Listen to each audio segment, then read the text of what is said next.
So one of the tools within Photoshop that is going to help us edit way faster is a process called actions. You're going to be able to set a certain action that you do all the time, whether it's like align your layers or like a 50% ambient blend, with a simple function button. Instead of going through the process every single time, you're going to be able to just hit like function F2 and be done with it, and then your editing flow, once you learn how to do this and start using presets, is going to make your workflow way faster. So let's get into Photoshop right now. I'm going to show you how to create one of these.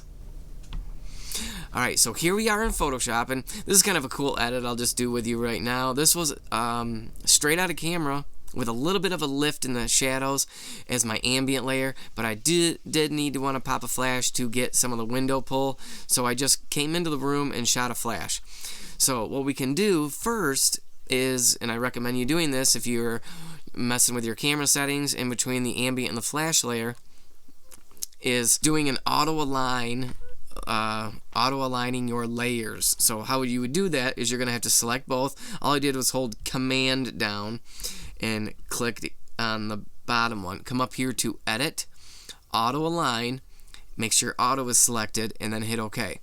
Now, I'm gonna show you how to create a custom preset, a function, in order for Photoshop to do all this for you. So let's cancel all that out. Let's just highlight the top layer, and we're gonna come up here to this play button. We're gonna click on that, and this is where all your actions are gonna sit stored. So we have the ability to either come up here and select the action and hit play. You know, you're gonna highlight this and then hit play.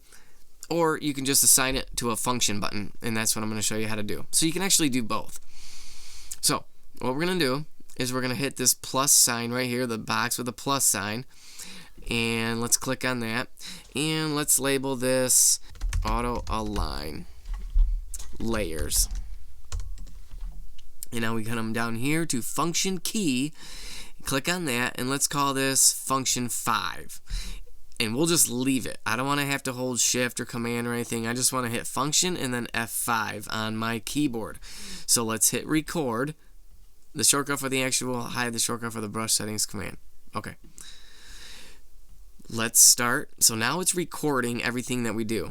So now let's hold Command down, click on this layer, come up here to Edit, Auto Align, and then hit OK.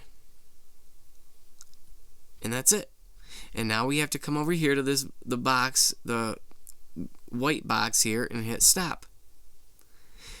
So now if we do that, what do we put it at? F5. So all I have to do is hold down function and then click on F5, and it's going to go through the motions and automatically align my layers for me. So now I'm going to show you how to edit that image where I stood in the middle of the room and took a flash bob. This is the super simple way to do it. Let me show you. Alright, so we want to make sure that our ambient layer is sitting on top, and we just walk into the room, do our flash pop for our window view. Well, a really simple blend with this situation would be just to create a layer mask and leave it white. Don't invert it. Make sure black is selected, and take your brush tool, and I'm using my right bracket on my keyboard to make it bigger. Our flow is at 79%. We don't want it. Let's come down. You know, I love working with the 5%. And we're just going to start brushing in our window view. And again, this is because the reason why I like 5% is because you don't have to use the full amount right out of the gate. And that's why I love 5% at a time. Every time I'm swiping, I'm getting 5% of that window or that flash layer coming through. Leave me a comment below if you have any questions. Make sure to hit that thumbs up button and the subscribe button. We got tutorials coming out all the time. We'll see you in the next video, guys. Bye-bye.